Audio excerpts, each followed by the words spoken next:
Hi friends, എല്ലാവർക്കും market ഡോറിൻ്റെ പുതിയൊരു വീഡിയോയിലേക്ക് സ്വാഗതം. അപ്പോൾ നമ്മളുടെ ഇന്നത്തെ ടോപ്പിക് എന്ന് പറയുന്നത് how to read an annual report step by step guide for beginners. അതായത് ഒരു കമ്പനിയുടെ വളരെ ഇമ്പോർട്ടൻ്റ് ആയിട്ടുള്ള ഏറ്റവും പ്രധാനപ്പെട്ട ഡോക്യുമെൻ്റ് ആണ് ആനുവൽ റിപ്പോർട്ട് എന്ന് പറയുന്നത്. ഓക്കെ, പല ഇൻവെസ്റ്റേഴ്സും ആനുവൽ റിപ്പോർട്ട് കൃത്യമായ രീതിയിൽ പരിഗണിക്കാതെയാണ് പല കമ്പനിയിലും നമ്മളെ പോലെയുള്ള റീറ്റെയിൽ ഇൻവെസ്റ്റേഴ്സ് പൈസ നിക്ഷേപിക്കുന്നത്. ഓക്കെ, അതിൻ്റെ ഒരു ഭീകരാവസ്ഥ എന്ന് പറഞ്ഞാൽ, ഇപ്പം നിങ്ങളൊരു പാർട്ട്ണറായിട്ട് ഒരാളുമായിട്ട് ജോയിൻ ചെയ്തിട്ട് ഒരു ബിസിനസ് സ്റ്റാർട്ട് ചെയ്യുക എന്ന് വിചാരിക്കുക. നിങ്ങൾക്ക് ആ ബിസിനസ്സിനെ പറ്റിയിട്ട് ഒന്നും അറിയില്ല. എന്നാൽ നിങ്ങളുടെ പാർട്ട്ണറിന് വേണ്ടിയിട്ട് നിങ്ങൾ 50% ആണ് നിങ്ങൾ ക്യാപിറ്റൽ കൊടുക്കുന്നതെന്ന് വിചാരിക്കുക. അപ്പോൾ ഒന്നും അറിയാതെ നിങ്ങൾ ആ കമ്പനിയിൽ 50% നിക്ഷേപം നടത്തുമോ ഇല്ലയോ എന്നുള്ള കാര്യം നിങ്ങൾ ആദ്യം തീരുമാനിക്കുക. ആ ബിസിനസ്സിനെ പറ്റിയിട്ട് എന്തെങ്കിലും അറിയണ്ടേ? ആ ബിസിനസ് എങ്ങനെയാണ് പൈസ ഉണ്ടാക്കുന്നത് അറിയണ്ടേ? നിങ്ങൾക്ക് ആക്റ്റീവ് ഇൻവോൾവ്മെൻറ്റ് വേണ്ടതല്ലേ? അതുപോലെ തന്നെ വളരെ ഇമ്പോർട്ടൻ്റ് ആയിട്ടുള്ളൊരു കാര്യമാണ്, നിങ്ങളൊരു കമ്പനിയിൽ പൈസ നിക്ഷേപിക്കുന്ന സമയത്ത് അതിൻ്റെ ആനുവൽ റിപ്പോർട്ട് വായിക്കുക. അല്ലെങ്കിൽ ആനുവൽ റിപ്പോർട്ട് എന്ന് പറഞ്ഞാൽ കമ്പനീനെ സമഗ്രമായിട്ട് പഠിക്കുക എന്നാണ്. ഓക്കെ, നമ്മൾ ഈ വീഡിയോ ചെയ്തിരിക്കുന്നത്, ഓക്കെ, ഇത് അത്യാവശ്യം നല്ല ലെങ്ത് ഉള്ള വീഡിയോ ആണ്.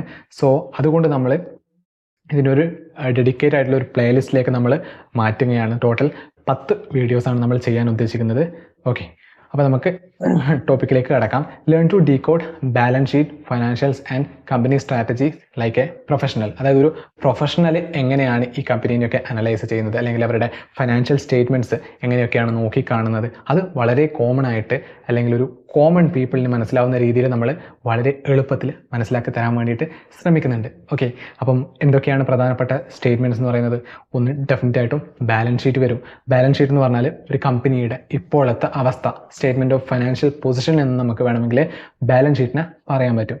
അടുത്തതാണ് ഇൻകം സ്റ്റേറ്റ്മെൻറ്റ്. ഇൻകം സ്റ്റേറ്റ്മെൻറ്റ് അല്ലെങ്കിൽ പ്രോഫിറ്റ് ആൻഡ് ലോസ് സ്റ്റേറ്റ്മെൻറ്റ്, കമ്പനിയുടെ ലാഭനഷ്ടങ്ങൾ കാണിക്കുന്ന, ഓക്കെ, ഇൻകവും അതുപോലെ തന്നെ എന്താ പറയുക എക്സ്പെൻസും മറ്റ് പല കാര്യങ്ങളും കാണിക്കുന്ന ഒരു വളരെ സമഗ്രമായിട്ടുള്ള അല്ലെങ്കിൽ ഒരു ഹോളിസ്റ്റിക് ആയിട്ടുള്ള ഒരു സ്റ്റേറ്റ്മെൻറ്റ് ആണ് ഇൻകം സ്റ്റേറ്റ്മെൻറ്റ് എന്ന് പറയുന്നത്.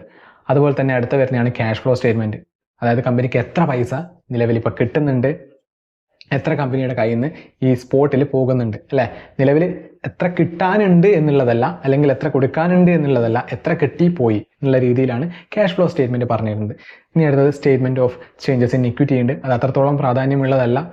അതുപോലെ തന്നെ സ്റ്റേറ്റ്മെൻറ്റ് ഓഫ് കോംപ്രിഹെൻസീവ് ഇൻകവും വരുന്നുണ്ട്.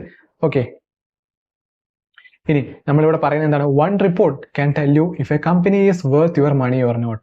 Learn to read it right. അതായത് ഒരു റിപ്പോർട്ട്, ഈ ഒറ്റ റിപ്പോർട്ട് വായിച്ചാൽ നിങ്ങൾക്ക് കംപ്ലീറ്റ് ആയിട്ടും കമ്പനിയെ പറ്റിയിട്ട് മനസ്സിലാക്കാൻ വേണ്ടി പറ്റും. അതായത് ആ കമ്പനിയിൽ പൈസ നിക്ഷേപിക്കണോ വേണ്ടയോ എന്നുള്ള കാര്യങ്ങളൊക്കെ നിങ്ങൾക്ക് മനസ്സിലാക്കാൻ വേണ്ടി പറ്റും. പക്ഷേങ്കിൽ ഈ റിപ്പോർട്ട് വായിക്കുന്നത് അത്ര എളുപ്പമുള്ള പണിയാണോ?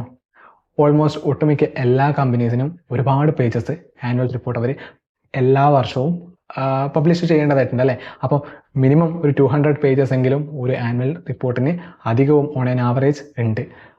ഇൻ ടാറ്റ മോട്ടോഴ്സിൻ്റെ കേസിലൊക്കെ പറയുകയാണെങ്കിൽ 400 മുകളിലാണ് അവരുടെ ആനുവൽ റിപ്പോർട്ടിൻ്റെ പേജസ് ഒക്കെ വരുന്നത്. അപ്പം നമ്മളിത് ഓരോ ചാപ്റ്റർ ആയിട്ടാണ് പറയുന്നത്. അപ്പം ഓരോ ചാപ്റ്ററും നമ്മൾ ഓരോ വീഡിയോ ആയിട്ട് ചെയ്യാനാണ് ഉദ്ദേശിക്കുന്നത്. അപ്പോൾ ചാപ്റ്റർ 1 എന്ന് പറയുന്നത് ഇൻട്രൊഡക്ഷൻ ടു ആനുവൽ റിപ്പോർട്ട്. അതായത് ഒരു കോമൺ ആയിട്ടുള്ള ഒരാൾ കണ്ടാൽ, അല്ലെങ്കിൽ പെട്ടെന്ന് ഷെയർ മാർക്കറ്റിൽ ഇൻവെസ്റ്റ് ചെയ്യാൻ വരുന്ന ഒരാൾ, അല്ലെങ്കിൽ ഒരു ട്രേഡർ ആയിട്ടുള്ള ഒരാൾ ഇത് ഓപ്പൺ ചെയ്ത് നോക്കിയാൽ എന്താണ് ആനുവൽ റിപ്പോർട്ട് എന്ന് മനസ്സിലാക്കി തരലാണ് നമ്മൾ ഇതുകൊണ്ട് ഉദ്ദേശിക്കുന്നത്.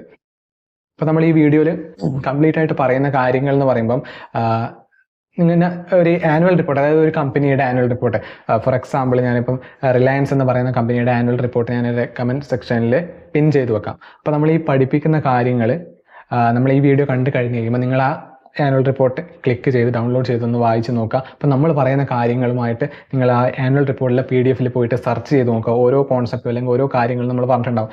അപ്പോൾ അതിനുശേഷം നിങ്ങൾ സെർച്ച് ചെയ്തിട്ട് ഓരോ സെക്ഷനും എടുത്ത് വായിച്ച് നോക്കുകയാണെങ്കിൽ നിങ്ങൾക്ക് കംപ്ലീറ്റ് ആയിട്ടും കാര്യങ്ങൾ മനസ്സിലാക്കാൻ പറ്റും. ഇനി മനസ്സിലാവുന്നില്ല എങ്കിൽ ഡെഫിനറ്റ് ആയിട്ട് നിങ്ങൾ കമൻറ്റ് സെക്ഷനിൽ പറഞ്ഞാൽ മതി. അടുത്ത വീഡിയോ മുതൽ വളരെ ശക്തമായിട്ട് നമ്മൾ കുറച്ചുകൂടി ബെറ്റർ ആയിട്ട് എൻഹാൻസ് ചെയ്തിട്ട് നമ്മൾ ചെയ്യുന്നതായിരിക്കും. ഓക്കെ, അപ്പോൾ ഇൻട്രൊഡക്ഷൻ ടു ആനുവൽ റിപ്പോർട്ട് പറഞ്ഞുകൊണ്ടാണ് നമ്മൾ ആരംഭിക്കുന്നത്. അപ്പോൾ എന്താണ്, what is an annual report? അപ്പോൾ ആനുവൽ റിപ്പോർട്ടിനെ പറ്റിയിട്ട് വളരെ ഡീറ്റെയിൽഡ് ആയിട്ട് വളരെ ഡെപ്ത് ആയിട്ടുള്ളൊരു ഡെഫിനേഷൻ നമ്മളിവിടെ കൊടുത്തിട്ടുണ്ട്. An annual report is A comprehensive document. ഒരു സമഗ്രമായിട്ടുള്ള ഒരു ഡോക്യുമെൻ്റ് ആണ്, എല്ലാം ഉൾക്കൊള്ളും. ഓക്കെ, ഒരു കമ്പനിയുടെ സമഗ്രമായിട്ടുള്ള ഒരു ഡോക്യുമെൻറ്റ് പബ്ലിഷസ് ഇയർലി, എല്ലാ വർഷവും അത് പബ്ലിഷ് ചെയ്യണമെന്നുള്ളത് വളരെ ഇമ്പോർട്ടൻ്റ് ആയിട്ട് നിങ്ങൾ കൺസിഡർ ചെയ്യേണ്ടതാണ്. പബ്ലിക് കമ്പനീസാണ് ആനുവൽ റിപ്പോർട്ട് പുറത്തിറക്കുന്നത്. പബ്ലിക് കമ്പനീസ് എന്ന് പറഞ്ഞാൽ എന്താണ്? ഇനീഷ്യൽ പബ്ലിക് ഓഫറിംഗ് ചെയ്ത് ഷെയർ മാർക്കറ്റിൽ ലിസ്റ്റ് ചെയ്ത എല്ലാ കമ്പനീസും പബ്ലിക് കമ്പനീസാണ്. അല്ലെങ്കിൽ പബ്ലിക്കിൻ്റെ എടുക്കുന്ന പൈസ മേടിച്ചിട്ട് എന്താ പറയുക, പിന്നെ വർക്ക് ചെയ്യുന്ന ഒരു company. Okay, public share holders ആയിട്ടുള്ള ഒരു കമ്പനി, അതിനെയാണ് പബ്ലിക് കമ്പനി എന്ന് പറയുന്നത്. ഓക്കെ, അപ്പോൾ എല്ലാ വർഷവും ഇവർ എന്താ പറയുക, ഈ ആനുവൽ റിപ്പോർട്ട് പബ്ലിഷ് ചെയ്യണം എന്നുള്ളത് മാൻഡേറ്ററി ആണ്. സെബി ഗൈഡ് ലൈൻസ് പ്രകാരം മാൻഡേറ്ററി ആണ്. അതുപോലെ തന്നെ കമ്പനീസ് ആക്ട് പ്രകാരവും മാൻഡേറ്ററി ആയിട്ടുള്ള കാര്യമാണ്. ഈ ഏതെങ്കിലും ഒരു കമ്പനി ഫെയിലായി, അതായത് ഇപ്പോൾ അടുത്ത വർഷം എക്സാമ്പിൾ പറയുക, ഏതെങ്കിലും ഒരു കമ്പനി ആനുവൽ റിപ്പോർട്ട് പബ്ലിഷ് ചെയ്തിട്ടില്ല എങ്കിൽ സെബി അവരെ പീനലൈസ് ചെയ്യും, അല്ലെങ്കിൽ അവരോട് ചാർജ് ചെയ്യാം, എന്താ പറയുക, ഫൈൻ അടപ്പിക്കാൻ വേണ്ടിയിട്ട് സെബി അവരോട് പറയും. അത് വലിയ എമൗണ്ട് ആയിരിക്കും. ഇനി അതുമാത്രമല്ല, ചിലപ്പം ഈ ഷെയർ മാർക്കറ്റിന് അവരെ ഡീലിസ്റ്റ് ചെയ്യാൻ വേണ്ടിയിട്ടുള്ള പോസിബിലിറ്റി വരെയുണ്ട്. അതായത് ഷെയർ മാർക്കറ്റിൽ പിന്നീട് ആ കമ്പനീനെ കാണുകയില്ല, നമ്മൾക്ക് ഇൻവെസ്റ്റ് ചെയ്യാൻ പറ്റില്ല, അല്ലെങ്കിൽ ട്രേഡ് ചെയ്യാൻ പറ്റാത്ത ഒരു അവസ്ഥ പോലും വന്നേക്കാം. Okay, yearly to give shareholders and the public detailed view of its financial health, operation and future outlook. അതായത് എന്തിനാണ് ഇത് കൊടുക്കുന്നത്? ആ കമ്പനീനെ പറ്റിയിട്ട് അവരുടെ ഷെയർ ഹോൾഡേഴ്സ്, പബ്ലിക് ഷെയർ ഹോൾഡേഴ്സിന് മനസ്സിലാക്കാൻ വേണ്ടിയിട്ട് ഒരു ഡോക്യുമെന്റ് എന്തായാലും പബ്ലിഷ് ചെയ്യണം. അപ്പം കമ്പനിയുടെ ഫൈനാൻഷ്യൽ ഹെൽത്ത് ഇൻവെസ്റ്റേഴ്സിന് മനസ്സിലാക്കാൻ പറ്റും. അതുപോലെ തന്നെ കമ്പനി എങ്ങനെയാണ് ഓപ്പറേറ്റ് ചെയ്യുന്നത് മനസ്സിലാക്കാൻ പറ്റും. അല്ലെങ്കിൽ കമ്പനി ഏതൊക്കെ കോർ ഓപ്പറേഷനിലൂടെയാണ് കമ്പനി റവന്യൂ ഉണ്ടാക്കുന്നത്, ഏതൊക്കെ രീതിയിലാണ് കമ്പനിയുടെ ഷെയർ ഹോൾഡേഴ്സിന്റെ പൈസ നഷ്ടപ്പെടുന്നത്, അതുപോലെ തന്നെ എത്ര കോമ്പറ്റീറ്റീവ് ആയിട്ടാണ് ഈ മാനേജ്മെന്റിന് സാലറി കൊടുക്കുന്നത്. ഓക്കെ, കമ്പനിയുടെ ലാഭം കുറച്ചും എന്നാൽ മാനേജ്മെന്റ്, അതായത് കമ്പനിയുടെ key managerial people high amount of revenue അല്ലെങ്കിൽ റെമ്യൂണറേഷൻ ചാർജ് ചെയ്യുന്നുണ്ട് എന്നാണെങ്കിൽ അത് ഷെയർ ഹോൾഡേഴ്സിനെ ഡെഫിനറ്റ് ആയിട്ടും അറിയിക്കണം. അങ്ങനെയുള്ള പല കാര്യങ്ങളുമാണ് ഇതിൽ പറഞ്ഞിട്ടുള്ളത്. അതുപോലെ തന്നെ ഫ്യൂച്ചറിൽ കമ്പനി ഏതൊക്കെ രീതിയിൽ ഗ്രോത്ത് പ്രോസ്പെക്ട്സ് കാണുന്നുണ്ട് എന്നുള്ള കാര്യം കൂടി ആനുവൽ റിപ്പോർട്ടിൽ വളരെ ശക്തമായിട്ട് പറയും. അപ്പോൾ ഇത്രത്തോളം കാര്യങ്ങൾ മനസ്സിലാക്കിയ സ്ഥിതിക്ക് നിങ്ങൾക്ക് ആനുവൽ റിപ്പോർട്ടിൻ്റെ പ്രാധാന്യം എത്രത്തോളം ഉണ്ട് എന്നുള്ള കാര്യം നിങ്ങൾക്ക് തീർച്ചയായിട്ടും മനസ്സിലായിട്ടുണ്ടാവും. It includes key sections like directors report. ഈ ആനുവൽ റിപ്പോർട്ടിൽ ഒരുപാട് സെക്ഷൻസ് ഉണ്ട്. അപ്പം ഡയറക്ടേഴ്സ് റിപ്പോർട്ട് പോലെയുള്ള അല്ലെങ്കിൽ മാനേജ്മെൻറ്റ് ഡിസ്കഷൻ ആൻഡ് അനാലിസിസ്, ഇതൊക്കെ വളരെ ഇമ്പോർട്ടൻ്റ് ആണ്. അതായത് കമ്പനിയുടെ ബ്രെയിൻ ഏരിയ എന്ന് നമുക്ക് വേണമെങ്കിൽ പറയാം. മാനേജ്മെൻറ്റ് ഡിസ്കഷൻ ആൻഡ് അനാലിസിസ്, അതിലാണ് വളരെ ഇമ്പോർട്ടൻ്റ് ആയിട്ട് കമ്പനി ഭാവിയിൽ ഏതൊക്കെ രീതിയിൽ നിക്ഷേപം നടത്തണം, ഭാവിയിൽ ഏതൊക്കെ രീതിയിൽ പൈസ ഇങ്ങോട്ടേക്ക് കമ്പനിക്ക് കിട്ടാനുണ്ട് എന്നുള്ള പല കാര്യങ്ങളും അതിൽ നിന്ന് നമുക്ക് വ്യക്തമായിട്ടും മനസ്സിലാവും. പിന്നെ വളരെ ഇമ്പോർട്ടൻ്റ് ആണ് ഫൈനാൻഷ്യൽ സ്റ്റേറ്റ്മെൻറ്റ്സ് മനസ്സിലാക്കുക എന്നുള്ളത്. അതുപോലെ തന്നെ നോട്ട്സ് ടു അക്കൗണ്ട് എന്ന് പറയുന്ന ഒരു സംഭവം കൂടിയുണ്ട്. അതൊരു പ്രത്യേകമായിട്ടുള്ളൊരു നമ്പറാണ്. അപ്പോൾ ഓരോ ഫൈനാൻഷ്യൽ സ്റ്റേറ്റ്മെൻറ്റ്സിലും അല്ലെങ്കിൽ പല കാര്യങ്ങളിലും നോട്ട്സ് ടു നമ്പർ കൊടുത്തിട്ടുണ്ടെങ്കിൽ അത് എന്തുകൊണ്ട് വന്നു. ഓക്കെ, ഫോർ എക്സാമ്പിൾ പറയുകയാണെങ്കിൽ ഇപ്പോൾ ഡിപ്രീസിയേഷൻ ഒരു 500 crore ആയിട്ട് ഒരു കമ്പനി കാണിച്ചിട്ടുണ്ടെങ്കിൽ അതിനെ നോട്ട്സ് ടു അക്കൗണ്ട് വെക്കുകയാണെങ്കിൽ ഇപ്പോൾ ഡിപ്രീസിയേഷൻ 500 crore കാണിച്ചത് ഏതൊക്കെ രീതിയിലാണ്, അല്ലെങ്കിൽ ഏതൊക്കെ അസറ്റ്സിനാണ് അവർ ഡിപ്രീസിയേഷൻ കാണിച്ചത്, അല്ലെങ്കിൽ ഡിപ്രീസിയേഷൻ ചെയ്ത മെത്തേഡ് ഏതാണ്. ഓക്കെ, അപ്പം ഡിപ്രീസിയേഷൻ ചെയ്തത് എന്താ പറയുക, പല രീതിക്കുള്ള മെത്തേഡ്സ് ഉണ്ട് ഡിപ്രീസിയേഷൻ ചെയ്യാൻ വേണ്ടിയിട്ട്. അപ്പം അതിൽ ഏതാണ് ഈ കമ്പനി സെലക്ട് ചെയ്തത് എന്നുള്ള കാര്യങ്ങളൊക്കെ കൃത്യമായിട്ടും പറഞ്ഞു തരും. ഓക്കെ, അങ്ങനെയുള്ള കാര്യങ്ങൾ മനസ്സിലാക്കാൻ വേണ്ടിയിട്ടും ഈ ആനുവൽ റിപ്പോർട്ട് നമുക്ക് യൂസ് ചെയ്യാൻ വേണ്ടിയിട്ട് പറ്റും. ഓക്കെ, ഇനി അടുത്തത് ആരാണ് ഇത് എഴുതുന്നത്, അല്ലെങ്കിൽ എന്തിനാണ് ഇത് എഴുതുന്നത് അല്ലെ. ആനുവൽ റിപ്പോർട്ട് എന്ന് പറയുന്നത് ഇപ്പം പണ്ട് പേപ്പർ ഫോർമാറ്റിലാണെങ്കിലും ഇപ്പം അധികവും, അതായത് റെയർലി ആണ് ഇപ്പോൾ പേപ്പർ ഫോർമാറ്റിൽ കൊടുക്കുന്നത്. കാരണം അത് കുറച്ച് എക്സ്പെൻസീവ് ആയതുകൊണ്ടും അതുപോലെ തന്നെ അത്ര എല്ലാവർക്കും എളുപ്പം കിട്ടുന്ന രീതിയിലുമല്ല, അതിന് പെട്ടെന്ന് നശിച്ചു പോകാനുള്ള പോസിബിലിറ്റി ഒക്കെ ഉണ്ട്. അപ്പോൾ കമ്പനിയിലെ ഒരുപാട്, അതായത് percentage of ownership wise high number of stake ഉള്ള ആളുകൾക്കാണ് ഇപ്പം, അല്ലെങ്കിൽ കീ മാനേജറിയൽ പീപ്പിളിനാണ് ആനുവൽ റിപ്പോർട്ട് പേപ്പർ ഫോർമാറ്റിലായിട്ട് ഇപ്പം പ്രധാനമായിട്ടും കൊടുക്കുന്നത്. ബാക്കി എല്ലാവർക്കും ഇമെയിൽ ഫോർമാറ്റിലാണ് നൽകുന്നത്. Okay, who writes it and why. Okay, it's primarily written by the company's management team. നമ്മൾ പറഞ്ഞ കമ്പനിയുടെ മാനേജ്മെന്റ് ടീമാണ് ഈ ആനുവൽ റിപ്പോർട്ട് റൈറ്റ് ചെയ്യുന്നത് അല്ലേ. ഇപ്പോൾ മാനേജ്മെന്റ് ടീം എന്ന് പറയുമ്പം കമ്പനിയുടെ കീ പീപ്പിൾ വരും. ചിലപ്പോൾ അതിൽ മാനേജിങ് ഡയറക്ടർ വരാം, ബോർഡ് ഓഫ് ഡയറക്ടേഴ്സ് വരാം അല്ലേ, പിന്നെ ഇൻഡിപെൻഡന്റ് ഡയറക്ടർ വരാം, CEO വരാം, CFO വരാം, ചീഫ് ഓപ്പറേറ്റിംഗ് ഓഫീസർ വരാം. അങ്ങനെ ഒരുപാട് പ്രധാനപ്പെട്ട ആളുകളാണ് ഈ മാനേജ്മെന്റ് ടീം എന്ന് പറയുന്നത്. പിന്നെ അടുത്ത് എന്താണ്, എസ്പെഷ്യലി ദ ഫൈനാൻസ് ഡിപ്പാർട്ട്മെന്റിന് വളരെ ഇമ്പോർട്ടൻ്റ് ആയിട്ടുള്ള പ്രാധാന്യമുണ്ട്. കാരണം ഇവരാണ് കൂടുതലായിട്ടും, ഇവരുടെ ഡാറ്റ കാണാൻ വേണ്ടിയിട്ടാണ് ഷെയർ ഹോൾഡേഴ്സിന് കൂടുതലും താല്പര്യം. കാരണം നമ്പേഴ്സാണ് അവിടെ കളിക്കുന്നത് അല്ലേ. അപ്പോൾ കൂടുതലായിട്ടും പ്രോഫിറ്റ്സ് ജനറേറ്റ് ചെയ്യുന്നുണ്ട് ഈ കമ്പനി എന്ന് മനസ്സിലാക്കിയിട്ടുണ്ടെങ്കിൽ ഇൻവെസ്റ്റേഴ്സിന് നല്ല രീതിക്ക് ഈ കമ്പനിയിൽ നിക്ഷേപിക്കാൻ വേണ്ടിയിട്ടുള്ളൊരു പ്രവണത കാണാൻ വേണ്ടി പറ്റും. With inputs from auditors. Okay, finance ഡിപ്പാർട്ട്മെന്റിന്റെ ആയതുകൊണ്ട് തന്നെ ഇൻപുട്സ് ഫ്രം ഓഡിറ്റേഴ്സ്, അതായത് കമ്പനിയുടെ ഇന്റേണൽ ഓഡിറ്റേഴ്സ് പോലെയുള്ള ആളുകൾ ഉണ്ടാവും അല്ലേ. പിന്നെ എന്താണ്, അവർ കൃത്യമായിട്ട് ഡാറ്റാസ് കൊടുത്തിട്ടുണ്ടോ നോക്കും. അതുപോലെ തന്നെ ബോർഡ് മെമ്പേഴ്സ് കൃത്യമായിട്ട് വാച്ച് ചെയ്യും അല്ലേ. ഒരു ഓഡിറ്റിംഗ് കഴിഞ്ഞാൽ ബോർഡ് മെമ്പേഴ്സ്, അതായത് ഓഡിറ്റ് കമ്മിറ്റിക്കാണ് ഈ ചാർട്ടേഡ് അക്കൗണ്ടന്റ് ഒക്കെ ഈ സംഭവം സമർപ്പിക്കുന്നത്. അപ്പോൾ അവർ കൃത്യമായിട്ട് നോക്കും. പിന്നെ അങ്ങനെയുള്ള പല വളരെ പ്രധാനപ്പെട്ട കാര്യങ്ങളാണ് ഈ ഫൈനാൻസ് ഡിപ്പാർട്ട്മെന്റ് ഈ കാര്യത്തിൽ നോക്കുന്നത്. അല്ലെങ്കിൽ ഈ കാര്യത്തിൽ ഇൻവെസ്റ്റേഴ്സിന്റെ താല്പര്യം എന്ന് പറയുന്നത് ഈ ഫൈനാൻസ് ഡിപ്പാർട്ട്മെന്റിലാണ് കൂടുതലും അറിയാൻ വേണ്ടിയിട്ടുള്ള അവരുടെ ത്വര എന്ന് പറയുന്നത്. And legal advisors. ഇനി അടുത്ത എന്താണ്? It is created to comply with regulatory requirements. അതായത് റെഗുലേറ്ററി, നമ്മൾ നേരത്തെ പറഞ്ഞ പോലെ തന്നെ സെബി ഇൻ ഇന്ത്യ അല്ലെ, security and exchange board in India, ആ സെബിയുടെ റെഗുലേഷൻ പ്രകാരം എല്ലാ കമ്പനീസും ആനുവൽ റിപ്പോർട്ട് എല്ലാ വർഷവും ഇറക്കണം. പബ്ലിക്കലി ലിസ്റ്റഡ് ആയിട്ടുള്ള അല്ലെങ്കിൽ IPO ചെയ്ത എല്ലാ കമ്പനീസും ആനുവൽ റിപ്പോർട്ട് ഇറക്കണം എന്നുള്ളത് മാൻഡേറ്ററി ആണ്. ഓക്കെ, നമ്മൾ നേരത്തെ പറഞ്ഞു അത് ചെയ്തിട്ടില്ല എങ്കിൽ ഒരുപാട് ഭവിഷ്യത്തുകൾ കമ്പനികൾ നേരിടേണ്ടതായിട്ട് വന്നേക്കാം. And to build trust with investors by transparently showcasing performance and future plans. അപ്പോൾ സെബിനെ പറ്റിയിട്ട് നിങ്ങൾക്ക് ഒന്നും അറിയില്ലെങ്കിൽ, അല്ലെങ്കിൽ സെബിൻ്റെ പവർഫുൾ അതോറിറ്റീസ്, അധികാരങ്ങളെ പറ്റിയിട്ട് നിങ്ങൾക്ക് അറിയില്ല എങ്കിൽ നമ്മൾ വളരെ ഡീറ്റെയിൽഡ് ആയിട്ട് ഒരു വീഡിയോ ഓൾറെഡി ചെയ്തിട്ടുണ്ട്. ജസ്റ്റ് നിങ്ങളത് കണ്ടാൽ നിങ്ങൾക്ക് മനസ്സിലാക്കാൻ പറ്റും. അതിൻ്റെ ലിങ്ക് നമ്മൾ ഡിസ്ക്രിപ്ഷൻ ബോക്സിൽ അതുപോലെ തന്നെ ഐ ബട്ടണിലും കൊടുക്കാം. ഇനി അടുത്തത് ഫോർ ഹൂം ഇറ്റ് ഈസ് റിട്ടൺ. അപ്പോൾ നമ്മൾ പറഞ്ഞു, ഇത്രയും കാര്യങ്ങൾ പറഞ്ഞു അല്ലേ. വീഡിയോ എന്തായാലും നന്നായിട്ടുള്ള ലെങ്ത് ആവാനുള്ള പോസിബിലിറ്റി ഉണ്ട്. അപ്പോൾ നിങ്ങൾ വീഡിയോ മാക്സിമം മുഴുവനായിട്ടും ശ്രദ്ധിച്ചും കാണാൻ വേണ്ടിയിട്ട് ശ്രമിക്കുക. Okay, four ഹൂം it is written, ആർക്കാണ് ഈ ആനുവൽ റിപ്പോർട്ട് എഴുതുന്നതെന്ന്. അപ്പോൾ നമ്മൾ അതിൽ വളരെ പ്രധാനപ്പെട്ട 4 സ്റ്റേക്ക് ഹോൾഡേഴ്സ് ആണുള്ളത്, അല്ലെങ്കിൽ ഇൻട്രസ്റ്റഡ് പാർട്ടീസ് ആണുള്ളത്. അപ്പോൾ അതിൽ ഒന്നെന്ന് പറയുന്നത് ഡെഫിനറ്റ്ലി കമ്പനിയുടെ റിയൽ ഓണറാണ്, ഇൻവെസ്റ്റേഴ്സിന് വേണ്ടിയിട്ടാണ് പ്രധാനമായിട്ടും എഴുതുന്നത്. പിന്നീട് അനലിസ്റ്റ്, അതായത് കമ്പനീനെ വാച്ച് ചെയ്ത് കമ്പനീനെ പറ്റി പഠിച്ചിട്ട് ഒരുപാട് ഡാറ്റാസും മീഡിയാസിനും അല്ലെങ്കിൽ പല ആവശ്യങ്ങൾക്കായിട്ട് കൊടുക്കുന്ന ആളുകളുണ്ടാവും. അപ്പോൾ അനലിസ്റ്റുകൾക്ക് ആവശ്യമുണ്ട് ആനുവൽ റിപ്പോർട്ട്. പിന്നെ റെഗുലേറ്റേഴ്സ്, നമ്മൾ പറഞ്ഞ സെബിനെ പോലെയുള്ള ആളുകൾ കമ്പനി ഫ്രോഡ് നടത്തുന്നുണ്ടോ അല്ലെങ്കിൽ മറ്റു പല ഇൻവെസ്റ്റേഴ്സിനെ ചതിക്കുന്നുണ്ടോ പോലെയുള്ള കാര്യങ്ങളൊക്കെ മനസ്സിലാക്കാൻ വേണ്ടിയിട്ട് റെഗുലേറ്റേഴ്സിനും ഇത് ആവശ്യമാണ്.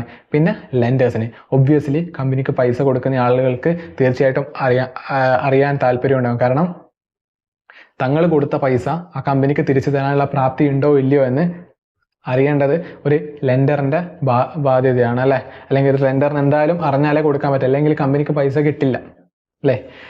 എക്സാമ്പിൾ പറയാം, ഇപ്പോൾ ലിക്വിഡിറ്റി റേഷ്യോ, ലിക്വിഡിറ്റി റേഷ്യോ എന്ന് പറയുന്ന ഒരു റേഷ്യോ ഉണ്ട്. ആ ലിക്വിഡിറ്റി റേഷ്യോ പറയുന്നത് എന്താണെന്ന് വെച്ചാൽ കമ്പനിക്ക് അതിൻ്റെ ഷോർട്ട് ടേം ഒബ്ലിഗേഷൻ എത്ര വേഗത്തിൽ അടച്ചു തീർക്കാൻ പറ്റും എന്നുള്ളത് ലിക്വിഡിറ്റി റേഷ്യോ പറഞ്ഞു കൊടുക്കും. ഓക്കെ, അപ്പോൾ ലിക്വിഡിറ്റി റേഷ്യോ കൂടുതലാണ് എങ്കിൽ ആ കമ്പനിക്ക് ലെൻഡേഴ്സ് പൈസ കൊടുക്കാനുള്ള പോസിബിലിറ്റി കൂടുതലാണ്. ഇനി ലിക്വിഡിറ്റി റേഷ്യോ കുറവാണെങ്കിലോ ആ കമ്പനീസിന് പൈസ കൊടുത്താലും ആ കമ്പനി പൈസ തിരിച്ച് ഈ കൊടുത്തയാൾക്ക് കൊടുക്കാനുള്ള പോസിബിലിറ്റി ഇല്ല എന്ന് മനസ്സിലാക്കിയിട്ട് അവർ അതിൽ നിന്ന് മാറി നിൽക്കും, ഇൻവെസ്റ്റേഴ്സ് മാറി നിൽക്കും. അപ്പോൾ അടുത്തത് ഇൻവെസ്റ്റേഴ്സിന് എന്തിനാണ്? To judge financial strength, management quality and long term value. അതായത് ഫൈനാൻഷ്യലി എത്ര സൗണ്ടാണ് കമ്പനി എന്ന് മനസ്സിലാക്കാനും, അതുപോലെ തന്നെ കമ്പനിയുടെ മാനേജ്മെന്റിന്റെ ക്വാളിറ്റി മനസ്സിലാക്കാനും, മാനേജ്മെന്റിലുള്ള ടീം വളരെ ശക്തിയായിട്ടുള്ള ടീമാണോ അല്ലെങ്കിൽ ഒരുപാട് നോളജ് ഉള്ളതാണോ, ഒരുപാട് എക്സ്പീരിയൻസ് ഉള്ള ആളുകളാണോ എന്നുള്ള കാര്യങ്ങളൊക്കെ മനസ്സിലാക്കാൻ വേണ്ടി പറ്റും. അതുപോലെ തന്നെ ലോങ് ടേം വാല്യൂ, അതായത് ഭാവിയിൽ ഈ കമ്പനി നന്നായിട്ട് വളരുമോ ഇല്ലയോ എന്നുള്ള കാര്യങ്ങളൊക്കെ ജഡ്ജ് ചെയ്യാനും ഇൻവെസ്റ്റേഴ്സിനെ ഇത് സഹായിക്കും.